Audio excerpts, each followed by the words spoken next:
한번 생각해 봅시다. 직분자가 왜 필요할까요? 직분자는 뭐 하는 사람입니까? 직분자. 예. 일하는 사람. 틀린 말은 아닌데 사실은 정확한 표현은 아니에요. 교회에 하나님이 세운 직분자들이 있죠.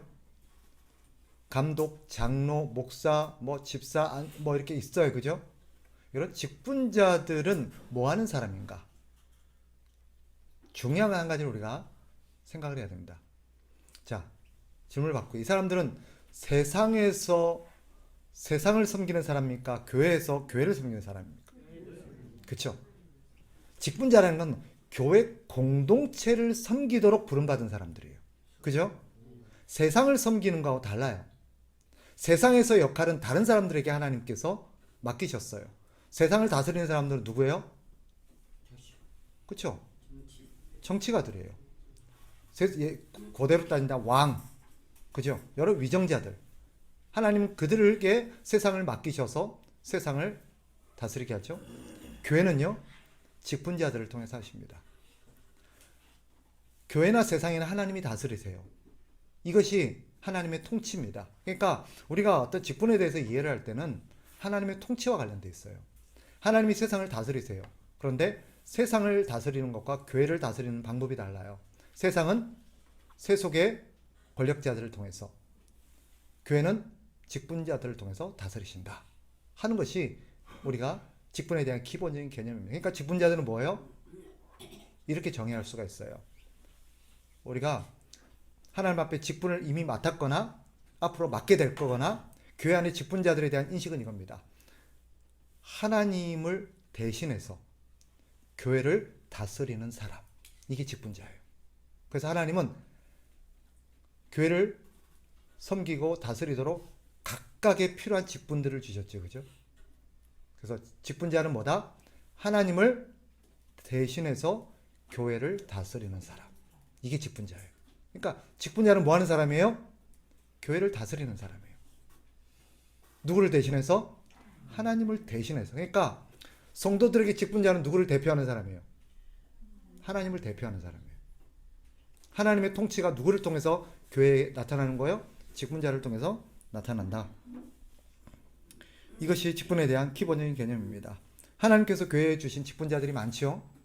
우리가 나중에 보겠습니다만은, 오늘은 못 봐요. 다음에 보겠습니다만은, 뭐 목사도 있고 장로도 있고 집사도 있고, 대표적인 게 이제 이 세 가지 직분입니다.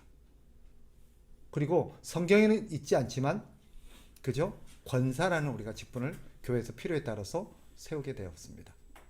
어쨌거나 교회는 이런 직분자들이 있습니다. 두 번째, 직분자는 계급입니까? 역할입니까? 하나님을 대신해요. 그러니까 이거는 계급이에요?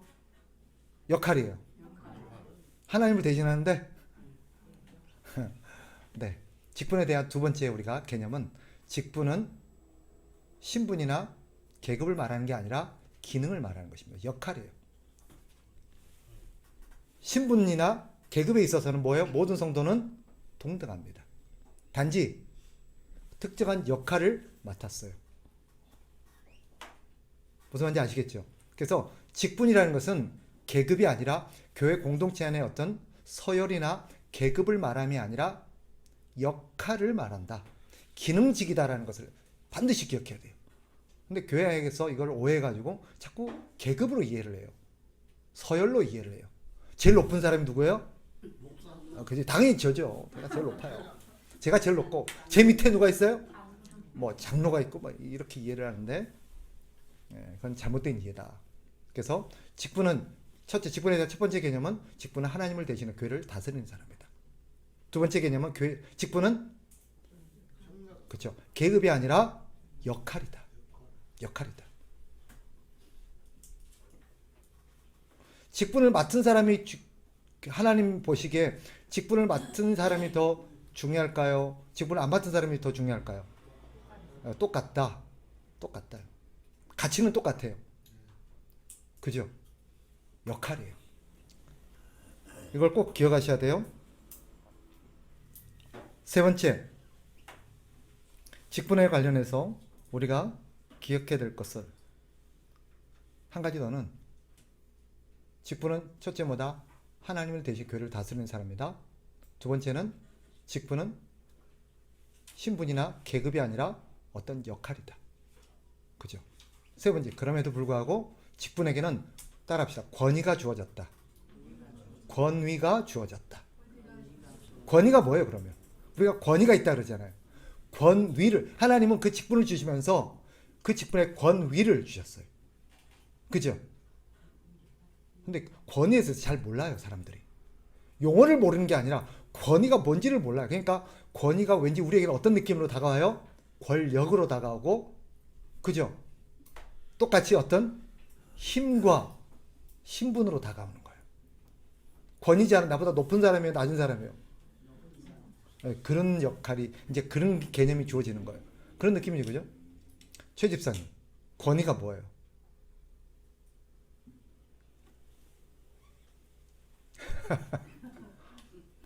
모르는 것도 아니고 아는 것도 아니고 그래요, 우리가 항상. 자, 권위가 뭐야? 한번 얘기해 보세요.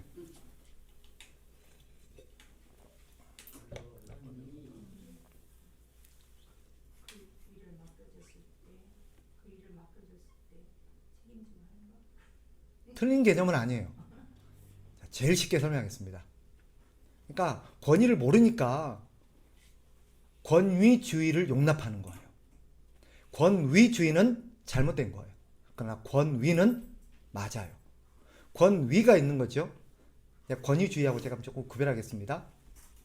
권위를 제일 쉬운 개념으로는 뭐냐? 자격이라고 표현하면 돼요. 자격. 권위가 뭐라고요? 자격. 그 일을 할 수 있는 자격을 부여받는 거예요. 권위가 없으면요, 자격이 없는 거예요, 쉽게 말하면. 이해되세요? 그래서 권위는요, 그 일을 할 수 있도록 그에게 자격을 주시는 거예요. 자격에는 뭐가 따라요? 할 수 있다. 인정하는 거예요. 자격에는 뭐가 따를까요? 책임이 따라요. 또 권리가 있어요. 아시겠어요? 책임과 권리가 있어요. 이게 자격이라는 거예요. 자격이 없는 사람에게는 권리가 있어요, 없어요? 없어요. 책임이 있어요, 없어요? 없죠. 맞잖아요. 그래서 이 권위 개념을 잘 이해해야 돼요. 권위란 뭐다? 자격이다. 자격에는 뭐가 따른다? 책임과 권리가 따른다. 권리가 뭐예요, 그러면? 그 일을 할 수 있도록 하나님께서 주신 권한이에요, 권한. 그래서 권위를 권한이라고 번역해도 돼요. 따라서 그 사람에게는 그 일에 대한 권리가 있고 권한이 있기 때문에 그 권한에 순종하지 않을 경우는 뭐가 따라요? 징계가 따라요. 징계가. 아니. 그 권위에 순종하지 않을 때, 그 사람이 갖고 있는 권한에, 예를 들면, 자, 쉽게 얘기를 드릴게요. 경찰에게는 권위가 있죠. 그죠? 권한이 있어요. 뭐 할 수 있는 권한이 있어요? 범법자를 체포할 수 있어요. 명령할 수가 있어요. 그죠? 그리고 그 사람을 끌고 경찰서로 데리고 갈 수 있는 권한이 있어요. 근데 말을 안 들으면 어떻게 돼요? 그렇죠? 벌을 받아요. 경찰이 말했는데 경찰의 말에 따르지 않으면 처벌을 받아요. 같은 개념이에요. 직분자에게는 하나님이 뭘 주셨어요? 권위를 주셨어요. 권위는 뭐라고요? 자격이에요. 권한이에요. 그래서 직분자에게는 자격이 있고요. 그 자격에는 권한이 따라요. 권한에 순종하지 않으면 어떻게 된다고요? 책임이 따르죠. 벌을 받아요. 벌은 누가 줘요? 하나님이 주세요. 본인이 주는 게 아니에요. 하나님이 주세요. 이 개념을 알아야 교회가 권력과 교회 안에 있는 권위라는 것을 세울 수가 있어요. 그러니까 이걸 모르면 교회가 엉망이 되는 거예요. 그래서 여러분의 가장 기초적인 개념부터 제가 설명을 드리는 거예요. 그러니까 교회가 지금 엉망인 거예요, 우리가.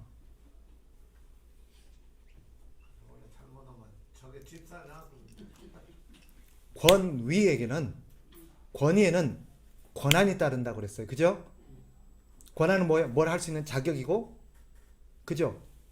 그리고 거기에 할 수 있는 어떤 힘이 있어요. 자, 뿐만 아니라 뭐도 있어요? 의무도 있어요. 책임도 있어요. 책임은 뭐예요? 그 일을 제대로 하지 못했거나 잘못했을 때 거기에 대해서 자기가 대가를 치르는 거예요. 그래서 직분자에게는 뭐가 있다? 권위가 있다. 그래서 직분자로 세워지면 교회는 어떻게 해야 돼요? 그 사람의 권위를 인정하고 뭐 해야 돼요? 순종해야 돼요. 권위에 순종하는 거예요. 그럼 자 물어봅시다. 김봉영 집사님, 권위주의는 뭘까요?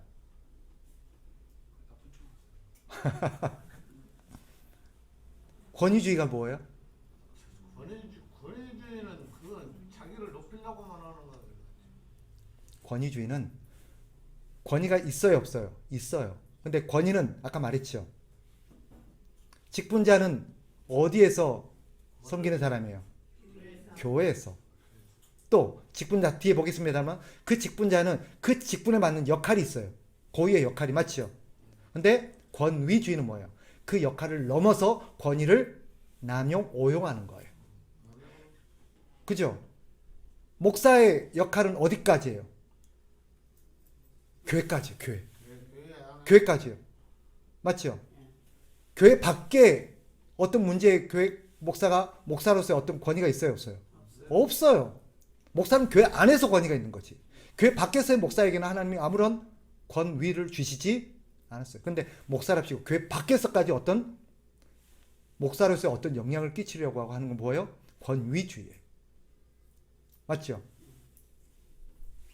예를 들면 그런 거예요. 그래서 권위와 권위주의를 분별해야 돼요. 아시겠어요? 우리는 권위에 대한 바른 이해가 없으니까 권위라는 것은 그 맡겨진 역할 한계 내에서 그 안에서만 그죠? 할 수 있도록 주신 힘이에요. 자격이요, 권한이에요. 그걸 밖에서까지 다른 영역에서까지 그 권위를 사용할 수는 없어요. 해서도 안 돼요. 근데 그걸 오용하고 남용하려는 게 뭐예요? 권위주의예요. 권위주의는 나쁜 거예요. 근데 사람들이 권위주의를 싫어하다 보니까 권위까지 거부하려는 게 있어요. 그건 잘못된 거예요. 권위주의는 우리가 거부하고 권위주의에 대해서는 대항을 해야 되지만 권위에 대해서 대항하면 안 되지, 그죠? 잘 구별하셔야 돼요. 목사가 목사로서의 어떤 권위를 가지고 얘기를 하는데 우리 목사님 권위주의야. 그건 틀린 말이에요. 그거는 잘못된 거예요. 목사가 목사의 어떤 일을 할 때 권위를 갖고 일할 수 있어요. 그때 권위는 순종해야 돼요. 그러나 그 외 부분에 있어서 목사님이 목사님이라고 그것까지 관여하는 것은 아닙니다라고 권위주의를 우리는 거부할 수 있어요. 그래서 권위에 대한 직분에 대한 세 가지 이해를 먼저 기본적으로 가져야 됩니다. 첫째, 직분은 뭐다? 하나님을 대신해서 교회를 다스리는 사람이다. 이게 첫 번째 개념이에요. 두 번째, 직분은 뭐다? 계급이 아니라 역할이다. 역할. 남 위에 군림하려고 하면 돼야 안 돼요. 내가 니보다 높아라고 말하면 돼야 안 돼요. 직분을 가지고 내가 장로야, 내가 목사야, 너는 내 밑에야, 내 말을 들어야지. 이게 뭐예요? 권위주의예요. 크기가 무슨 상관이에요? 그죠? 그것을 신분과 계급으로 오용하기 때문에 그래요. 잘못 이해하기 때문에 그래요. 세 번째, 직분이란 뭐다? 권위가 있다. 직분에는 권위가 있다. 권위는 무엇과 뭐가 있는 거예요? 권한과 책임이 있는 거예요. 직분자가 권한만 생각하고 책임을 지지 않으려면 잘못된 거예요. 맞죠? 그건 잘못된 거예요. 또 반대로 책임만 얘기하고 직분자라고 성도들이 맨날 책임만 얘기하고 권한은 하나도 안 주면 돼야 안 돼요. 그것도 잘못된 거예요. 맞죠? 우리가 서로를 잘 분별해야 돼요. 아시겠죠? 이게 기본 개념입니다.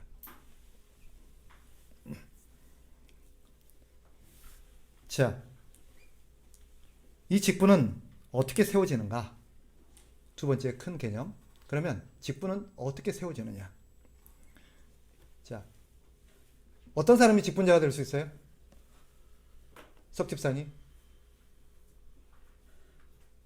자, OX로 합시다. OX. 나는 직분자로, 나는 직분자로 하나님을 섬기고 교회를 섬기고 싶다. OX. 석 집사님 대변인은 가만 계시고. 석 집사님, 나는 내가 교회 직분자로 세워지고 싶다. 나는 내가 교회 직분자가 되어서 주의를 하고 싶다. OX. X. 왜요? 앞에 다 가니까. 오니까. 왜 X예요? 예를 들어서 교회에 있는 뭐 세례라든지 그 만약에 직분 있지 않습니까? 그 세례도 안 받은 교회 세례 받았어요. 예? 세례 받았어. 본인이 하고 싶다 그래서 하는 건 아니라고 생각하거든요. 네. 그렇게 얘기하셔야지. 자, 직분자는 어떤 사람이 될 수 있느냐? 어떻게 세워지냐? 내가 원한다고 되는 게 아닙니다. 직분에 대한 그릇된 이해 중에 하나가 직분자가 되고 싶어 하는 거예요. 그 잘못됐나요? 아니에요. 직분자가 되고 싶은 것은 잘못된 게 아니에요. 그걸 오해하면 안 돼요. 나는 직분자가 되어서 교회를 섬기고 싶어요. 그런 마음을 갖는 게 자체가 잘못된 게 아니에요. 그건 가져야 돼요. 맞아요. 문제는 그게 없어서 문제지. 근데 문제는 뭐예요? 그거 가지고 자기가 직분자가 되겠다고 하는 건 잘못된 거예요. 직분자는 자기가 원한다고 되는 게 아니래요. 그런데 오늘날 많은 성도들이 교회 안에서 직분자가 안 세워졌다고 시험에 드는 경우는 99.9% 뭐예요? 지가 되려는 거예요. 지가 되고 싶으면 교회에서 세워져야 된다고 생각하는 잘못된 이해 때문이에요. 내가 교회에서 어떤 특정한 자리에 직분자가 되고 싶다고 해서 할 수 있는 게 아닙니다. 그럼 직분은 누가 세워요? 하나님이 세우십니다. 사람을 통해서. 너무 앞서가지 마세요. 그건 나중에 얘기해야 돼요. 맞아요. 맞는데 자, 그러면 중요한 개념은 직분은 누가 세우신다? 하나님이 세우. 하나님이 지명하여 세우십니다. 그럼 하나님은 어떻게 세우시냐? 이제 그걸 다뤄야겠죠. 그럼 하나님이 세우신다는 건 우리가 알아요. 하나님이 어떻게 그 사람을 직분자로 세우시냐? 하나님이 갑자기 꿈에 환상 중에 석윤수 내가 너를 집사로 세우기를 원한다. 이렇게 말씀하실까요? 그렇게 안 하세요. 옛날에는 구약 시대는 그렇게 하시는 경우가 있었어요. 꿈에 석 집사 야야야야 이러면서 나타나가지고 그럴 수 있죠. 그러나 하나님은 그렇게 지금 역사하지 않으십니다.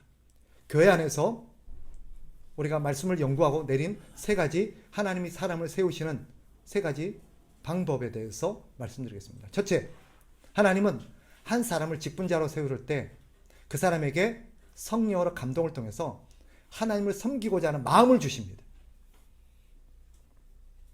마음을 주십니다.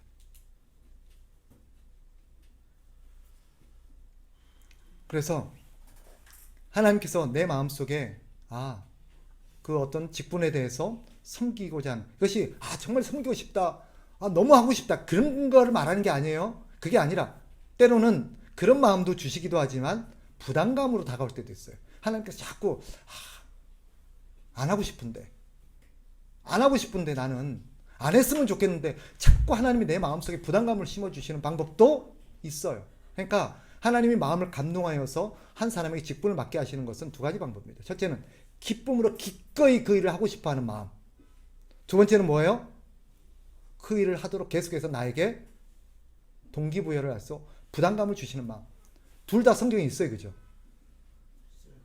둘 다 성경에 있어요. 근데 봅시다. 1번 쪽이 많을까요? 2번 쪽이 많을까요? 즉 하나님께서 어떤 일을 막 하고 싶고 막 자원해서 하도록 하는 그래서 하나님 그 사람을 사용하시는 일이 많을까요? 아니면 하기 싫어하는데 하나님께서 막 부담감 주시고 막 해갖고 마지못해 하게 하시는 게 더 많을까요? 두 번째가 더 많을 것 같아요. 그죠? 성경을 보면 뒤에가 압도적으로 많습니다. 앞에서 하는 경우는 별로 없어요. 별로 없어요. 없지는 않습니다. 앞에서 하는 사람들이 대표적인 사람이 누구예요? 있어요. 하고 싶은 거는 예, 하고 있어요. 낯선 성경에 그 사람들이 누굴까요? 있어요, 성경에. 낯선 사람 좋아하는 사람. 아니, 그런 측면은 아니고 아니고 하고 싶은 자원에서 하나님을 섬기기를 원하는 사람들, 이 사람들을 나시린이라고 불렀어요. 나시린. 근데 두 번째, 대부분 경우는 어때요? 별로 마음 하고 싶지 않거나 그런데 하나님이 막 거가 아니고 그런 사람 누가 있어요? 알아요? 모세. 모세, 그죠? 모세. 또 요나, 그렇죠. 또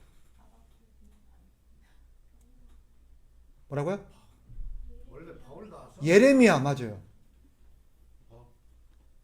기도원도 마찬가지죠.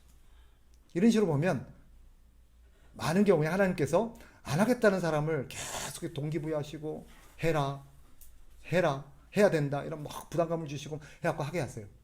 이건 사람들이 하는 게 아니라 하나님이 내 마음에 감동해서 자꾸 부담감을 주는 거예요. 아, 그러면 하나님 나를 부르시는 갑다 생각하시면 거의 맞습니다. 두 번째, 하나님께서 한 사람을 직분자로 부르실 때 첫 번째는 그 사람의 마음을 감동하세요. 두 번째는 뭐예요? 같은 맥락에 그 사람에게 그 일을 맡길 때는 하나님이 은사를 주십니다. 은사. 특정한 사람에게 어떤 특별한 은사를 주실 때는 그 은사를 가지고 뭐 하라는 거예요? 교회를 섬기라고 주시는 거예요. 자, 물어봅시다. 임 집사님, 재능과 은사가 어떻게 다르다 그랬어요? 은사는 하나님께서 주신 재능은요? 재능은 본인이 가진 그 노력에 의해서 그렇죠. 자, 재능과 은사는 둘 다 하나님이 주시는 것입니다. 하나님이 주신 선물입니다. 그런데 재능과 은사는 이게 달라요. 뭐가 다를까요? 재능은 노리고 하는 거고 원사는 종류가 다른 게 아니에요. 그 재능을 가지고 하나님께서 쓰시면 주신 건 똑같은데 아니에요. 그것도 다 하나님을 위해서 쓰라고 준 거예요. 재능도 은사도. 그러면 그렇죠. 장소가 다른 거예요. 은사는 교회를 섬기도록 주신 거예요. 재능은요? 세상을 섬기도록 주신 거예요. 재능은 교회도 포함돼. 그래서 재능과 은사가 겹치는 경우가 있습니다. 그러나 은사는 어디에 쓰는 용어예요? 교회를 섬기도록 주시는 특별한 은사예요. 재능과 은사 또 한 가지 차이점이 있긴 있어요. 뭐냐? 성경에 따르면 재능은 천부적입니다. 타고나는. 그리고 영구적입니다. 재능은. 어느 날 갑자기 재능이 있다가 없어지는 경우는 없어요. 근데 은사는요, 한시적일 경우가 많습니다. 특별한 시기에, 특별한 기간에 주어지는 경우, 그리고 없어지는 경우가 있어요. 예를 들면 뭐가 있어요? 성경에 나오는 은사들이 다 그렇습니다. 방언의 은사가 처음부터 타고나면서 가진 게 아니죠. 그죠? 병 고치는 은사도 마찬가지예요. 그죠? 거의 대부분의 은사가 한시적입니다. 그 역할을 위해서 주어진 거예요. 그리고 경우에 따라서 어떻게 해요? 하나님께서 그 은사를 걷어가시는 경우도 있어요. 여기에서는 신학적으로 조금 논란의 여지가 있습니다만 하여튼 거의 보편적으로 거의 그렇습니다. 두 번째는 뭐라고요? 하나님께서 어떤 사람을 직분자로 세울 때 뭘 주신다? 은사를 주십니다. 세 번째, 하나님은 한 사람을 직분자로 세울 때 회중을 통해서 세우십니다. 성도들을 통해서.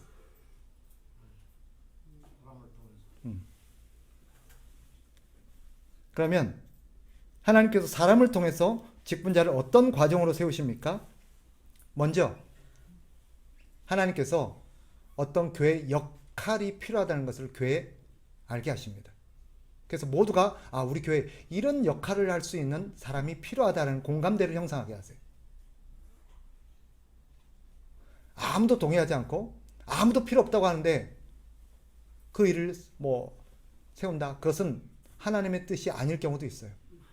하나님께서 한 교회 안에 어떤 특정한 역할과 그걸 세울 때는 교회 안에 필요성을 보게 하세요. 그러므로서 누군가를 세워야겠구나라는 그런 교회 안에 어떤 성도들 마음속에 공감대를 형성하게 하십니다. 거의 대부분. 아닌 경우도 있긴 있어요. 물론 예외적으로 아닌 경우도 있습니다. 그리고 하나님께서는 누군가를 세울 때 모든 사람들이 함께 그 사람을 세울 수 있도록 일정한 절차를 허락하셨어요. 그걸 뭐라 그래요? 투표라고 합니다. 투표. 옛날에는 제비뽑기라는 걸 했는데 지금은 교회법으로 제비뽑기를 하지 않습니다. 제비뽑기를 하지 않습니다. 그래서 사람을 세울 때 성도들을 통해서 세웁니다. 그러니 보세요. 누군가가 하나님이 합당하신 일꾼으로 세우기 위해서는 성도 첫째 뭐예요? 본인에게 그런 마음이 있어야 돼요. 두 번째 뭐예요? 그에 합당할 수 있는 능력이 있어야 돼요. 은사라 그랬죠? 세 번째 뭐예요? 성도들이 동의가 있어야 돼요. 자기는 하고 싶다 그러고 막 그런데 아무도 성도들이 동의를 안 해요. 그럼 어때요? 그 사람은 교회가 하나님이 허락하신 사람이 아니에요.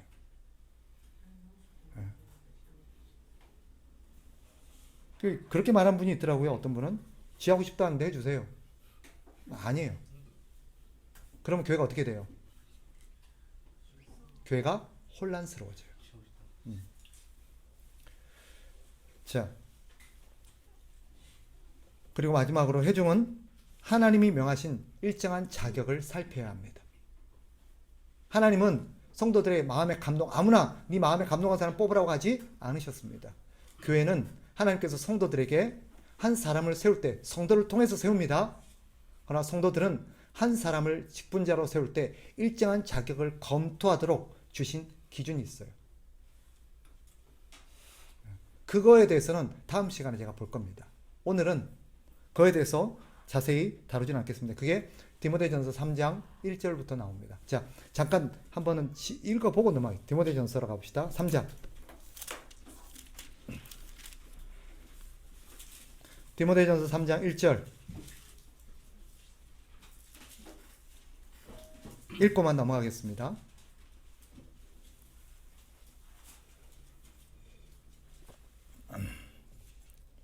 한 절씩 1절부터 338페이지예요. 디모데전서 3장 1절부터 13절. 아, 이런 자격을 하나님께서 검증하라고 하셨구나. 참고하고 읽으세요. 1절부터 13절 한 절씩 교독으로 읽습니다. mit보다 이 말이여 곧 사람이 감독의 직분을 얻으려 함은 선한 일을 사모하는 것이라 함이로다. 그러므로 감독은 책망할 것이 있으며 한 안에 답변이 되며 절제하며 순종하며 단정하며 다른 애를 대접하며 가르치기를 잘하며 술을 즐기지 아니하며 구타하지 아니하며 오직 관용하며 다투지 아니하며 돈을 사랑하지 아니하며 자기 집을 잘 다스려 자녀들로 모든 공손함으로 보존하게 하는 자라야 할지. 사람이 자기 집을 다스릴 줄 알지 못하면 어찌 하나님의 교회를 돌보리요. 새로 입교한 자도 말지니 그만 알려져서 관계를 존재하니 그 정죄에 빠질까 하며 또한 외인에게서도 선한 증거를 얻은 자라야 할지니 비방과 마귀의 올무에 빠질까 염려하라. 이와 같이 집사들도 존중하고 의리로는 하지 아니하고 술에 임박하지 아니하고 더러운 일을 탐하지 아니하고 깨끗한 양심에 믿음의 비밀을 가진 자라야 할지니 이에 이 사람들을 먼저 시험하여 보고 그 후에 판단할 것이 있으면 집사의 직분을 맡게 할 것이요 여자들도 이와 같이 정숙하고 모함하지 아니하며 절제하며 모든 일에 충성된 자라야 할지니라. 집사들은 한 아내의 남편이 되어 자녀와 자기 집을 잘 다스리는 자일지니 같이요. 집사의 직분을 잘한 자들은 아름다운 지위와 그리스도 예수 안에 있는 믿음의 큰 담력을 얻느니라. 아멘. 대략 이런 자격에 준해서 성도들에게 직분자를 선출하라고 성경은 권하고 있습니다. 이 자격에 대해서는 제가 다음에 살펴보게 되겠습니다. 자, 넘어가겠습니다. 그러면 이렇게 자격에 의해서 어떤 사람들 직분자로 세우기로 이제 세우려고 해요. 그래서 후보가 뽑혔어요. 이런 사람이 이 사람을 이제 교회가 직분자로 세우는 과정을 우리가 임직한다 그래요. 임직, 직분자를 임명한다는 말이죠. 임명하는 거예요. 자, 그러기 위해서는 우리가 알아야 될 상식 몇 가지가 있습니다. 반드시 직분자는 교회에서 공식적인 어떤 의식을 통해서 임명되어야 합니다. 그냥 아무도 모르게 뽑았다 할지라도 모르게 몇 사람 그냥 원내부통과 집사래 교회에서 세웠대. 아무도 몰라. 그러면 안 돼요. 교회 일꾼, 직분자가 세워졌을 때는 모든 사람이 알도록 공식적인 의식을 통해서 반드시 세워져야 합니다. 왜? 그의 교회의 질서를 위해서. 또 모든 성도들이 그것에 대해서 알고 그 직분자를 그죠? 교회가 받아들이도록 공식적인 인증 절차를 거쳐야 돼요. 반드시.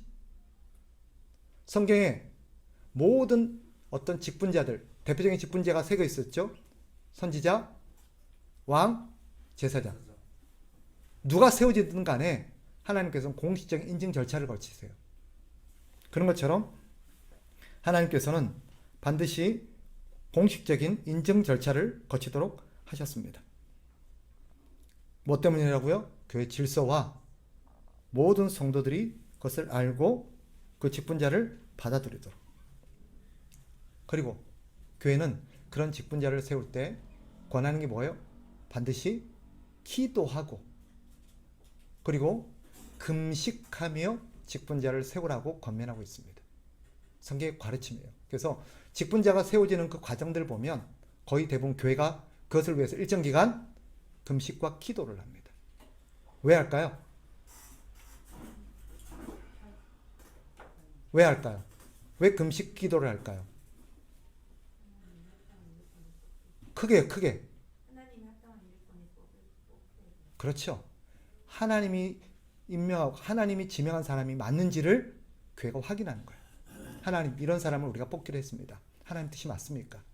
세워도 되겠습니까? 그리고 그렇게 세우기로 한 사람, 하나님 기름 부어달라고, 능력 달라고, 하나님이 허락해달라고. 교회가 이 사람을 뽑기로 했어요. 그러면 하나님이 이제 최종적으로 뭐 하셔야 돼요? 인가를 하셔야 돼요. 그죠? 나라에도 어떤 총리나 경찰청장이나 법무부 장관이나 이런 사람이 세워지면 최종적으로 누가 인가를 해요? 대통령이 인가를 해야 정식으로 세워지는 거예요. 그것처럼 하나님, 이런 사람을 교회가 일꾼으로 직분자로 세우기로 했습니다. 그러니 하나님 허락해 주시고 기름 부어 주십시오. 그에게 합당한 능력을 주십시오라고 우리가 기도하는 것입니다. 반드시 이런 과정을 거쳐야 합니다. 자, 그렇게 하면 일꾼이 세워지게 됩니다. 자, 이번에 마지막으로 한 가지만 더 살피고 마칠게요. 지금 우리 한국교회 대한예수교회 장로회 총회 우리 법에 의하면 직분자는 이런 방식으로 선출되어서 임명하도록 되어 있습니다. 근데 놀랍게도 한국교회는 이게 무너져 있습니다. 법으로는 그렇게 되어 있는데 아마 모르시는 분도 있을 거고 이런 과정을 거치지 않는 분이 상당수 계실 겁니다. 그러나 교회 법은 이렇게 되어 있습니다. 잘 들어보세요. 이걸 알려줬더니 깜짝 놀라는 분이 있습니다. 그리고 저한테 이렇게 묻더라고요. 그럼 저는요? 그런 과정을 거치지 않고 교회가 했는데 그럼 저는 진짜일까요? 모르겠습니다. 그걸 제가 논할 수는 없습니다. 그러나 원칙은 이겁니다. 들어보세요. 이게 교회 법입니다. 첫째, 직분자는 반드시 교회가 후보를 추천하여서 그 후보를 교회 투표를 통해서 과반 3분의 2 이상의 득표를 얻어야 되도록 법으로 제정해 놓았습니다. 그래서 반드시 투표를 과정을 거칩니다. 여기까지는 했죠. 그죠? 다 투표했어요. 두 번째, 그렇게 세워진 직분자들은 일정 기간 교육과 훈련을 받게 되어 있습니다. 그게 법입니다. 성경적이기도 합니다. 하나님께서는 사람들을 세우고 그 사람을 위해서 일정 기간 반드시 훈련하십니다. 그 일을 잘 감당할 수 있도록. 교회도 마찬가지입니다. 직분에 따라서 조금 다르긴 합니다. 자, 교회 안에 대표적인 직분을 한 사람이라면 목사죠. 교회 법에 따르면 목사가 목사로서의 직분을 감당하기 위해서 법으로 제정해놓은 훈련 기간이 있어요. 얼마인지 아세요? 7년. 3년입니다. 3년의 신학대학원 과정을 거치게 되어 있습니다. 3년 동안 목사들은 신학대학원이라는 곳에 가서 어떤 것들을 배우냐면 성경과 성경의 언어인 헬라, 히브리어, 원어들, 그 다음에 여러 가지 신앙 고백과 조직신학, 교회사, 인문학 여러 가지 것들을 배우게 되어 있습니다. 3년 동안 이 과정을 거쳐서 목사가 되게 되어 있습니다. 그런데 한국 교회에 보면 이런 과정을 거치지 않고 목사가 된 사람도 적지 않습니다. 어느 날 갑자기 목사가 돼서 나타난 분들이 많아요. 하늘이 내리신 것 같아요. 참고로 정광훈이라는 분도 그렇게 하늘에서 내리신 분입니다. 그분이 언제 어떻게 목사가 됐는지는 아무도 모릅니다. 네. 난 날도 없고 그렇습니다. 엘리야와 방불한 사람입니다. 자,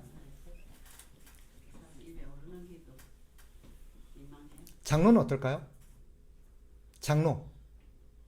장로도 일정 기간 교육을 받게 되어 있습니다. 혹시 아세요? 신집사님 얼마? 6개월. 얼마일까요? 1년입니다. 1년 동안 장로는 교육을 받게 되는데 이 1년 동안 뭘 배우냐면 성경과 그 다음에 교리 그리고 교회 정치에 대해서 공부하게 되어 있습니다. 1년 동안. 알고 계셨어요? 석 집사님? 몰랐죠. 그죠? 장로님들이 그렇게 해서 세워지는 게 맞습니다. 교회 법이에요. 집사와 권사는 어떨까요? 집사 3개월. 3개월? 그러던가요? 여기 이미 장립받은 안수 집사님들 계시죠? 자기 자책이었거든. 못 받아. 얼마나 받으셨어요? 제가 3개월 받았어요. 아, 3개월 받으셨구나. 네. 교회에서 집사와 권사의 어떤 교육 기간을 딱 법으로 정하고 있지는 않습니다. 교회 재량에 따라서 합니다. 보통 한 3개월에서 6개월 정도 하고 있습니다. 저희는 원래 제 계획은 6개월이었습니다. 그런데 제가 3개월을 하는 이유가 뭐냐면 그동안 여기 계신 분들은 그죠? 몇 년 동안 계속해서 제가 성경과 교리와 이런 것들을 가르쳐 왔기 때문에 그런 과정들을 제가 약간 패스한다고 보시면 되겠습니다. 그러나 만약에 경우에 따라 다르겠죠. 그분의 신앙 수준과 여러 가지 어떤 따라서 다를 수 있겠지만 보통 그렇습니다. 그 기간 동안 역시 성경과 교리와 교회 정치와 법에 대해서 배우게 되어 있습니다. 그런 교육 기간을 반드시 거치게 되어 있습니다. 자, 그러고 나서 뭐 할까요? 교육이 다 끝났어요. 그럼 뭐 하는 줄 아세요? 시험. 그렇죠. 시험을 칩니다. 목사는 시험이 많아요. 목사는 어떤 시험을 거치면 과정이 끝나면 첫째, 모르시죠? 우리 교회 법에는 강두사고시를 치게 되어 있습니다. 강두사고시. 이게 정말 어렵습니다. 강두사고시 준비하면 제가 머리털 나고 그렇게 공부를 많이 해본 적이 없습니다. 하루에 뭐 거의 과장되기 위하면 한 12시간씩 공부를 했습니다. 그 다음에 또 뭐 있는지 아세요? 목사고시가 있습니다. 이 두 과정을 통해서 합격을 한 사람에 한해서 목사 안수가 주어집니다. 장로님은요? 장로고시가 있습니다. 시험을 칩니다. 역시. 시험 못 나오더라고요. 네. 장로님도 1년 동안 아까 말했죠. 성경과 교리와 교회 정치에 대해서 공부를 하고서 시험을 치게 되어 있습니다. 집사님과 권사님은요? 시험을 치게 되어 있습니다. 그게 법입니다. 원래. 근데 교회에서 대부분 시험을 안 칩니다. 그리고 권사님들에게 특히 성경과 교리와 교회 정치에 대해서 거의 안 가르칩니다. 그저 목사님 말 잘 듣고 교회 봉사 열심히 하고 그 정도로만 가르칩니다. 집사도 마찬가지고요. 그래서 법적으로 집사와 권사는 반드시 이런 교육 과정을 통해서 마지막 시험을 쳐서 검증하게 되어 있습니다. 석 집사님 시험 치셨어요? 그러면 시험을 안 치고 권사님이나 집사님 됐어요. 무효일까요? 그렇진 않습니다. 그거는 교회에서 당회의 권한으로 재량권이 있습니다. 교회가 필요에 따라서 시험을 안 칠 수도 있습니다. 그런다고 해서 권한이 무효가 된다거나 그런 것은 아닙니다. 그러나 원칙은 뭐예요? 하도록 되어 있습니다. 그래서 목사와 장로는 시험을 노회에서 주관합니다. 노회, 교회가 하지 않습니다. 노회에서 주관합니다. 노회에서 시험을 치러가지고 합니다. 그러면 집사와 권사는 어디서 주관할까요? 교회, 더 정확하게 말하면 당회에서 주관합니다. 당회에서. 그래서 교회 안에서 일정 기간 교육이 끝나고 나면 시험을 쳐서 시험 결과를 공지하게 되어 있습니다. 각 성도들에게. 이번에 석 집사님이 시험을 이러이러 치러서 몇 점으로 합격을 하셨습니다. 뭐 이런 식으로. 물론 점수까지는 구체적으로 얘기 안 할 수도 있겠죠. 그러나 합격 여부를 상한선이 있을 거 아니에요. 흔히 커트라인이라고 말하는. 한 60점이 합격 뭐 노선이라고 칩시다. 마지노선. 그러면 이번에 누구누구 씨가 시험에 임해서 합격을 했습니다라고 교회 공지하게 되어 있습니다. 그래서 인증 절차를 충분히 교육과 검증 절차를 거쳤구나. 그러고 나면 뭐예요? 교회는 날짜를 잡아서 임직식을 하게 되어 있습니다. 이게 교회 법입니다. 김홍희 집사님 알고 계셨어요? 이 원칙을? 자, 여쭤봅시다. 우리 교회는 그렇게 해야 될까요? 말아야 될까요?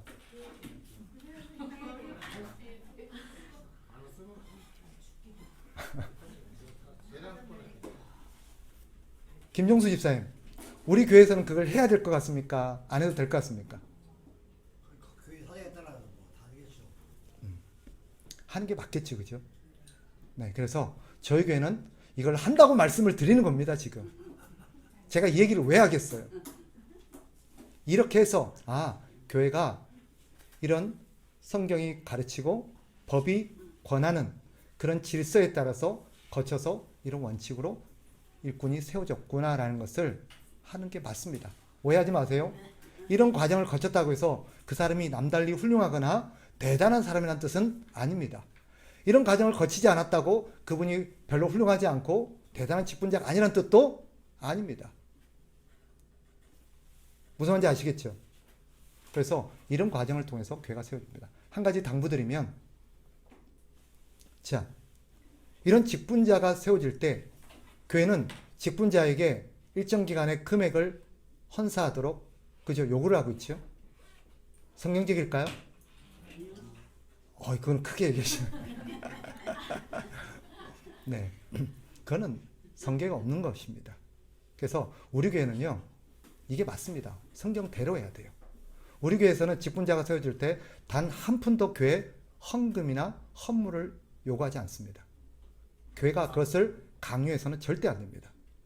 우리 선배 권사님, 집사님들에게 권합니다. 과연 비록 우리가 과거에 그런 절차를 통해서 교회의 어떤 전통에 따라서 했다 할지라도 성경이 아니면 여러분 대해서 끊어내야 돼요. 그리고 후배들에게 절대 그런 걸 권하시면 안 돼요. 아시겠습니까?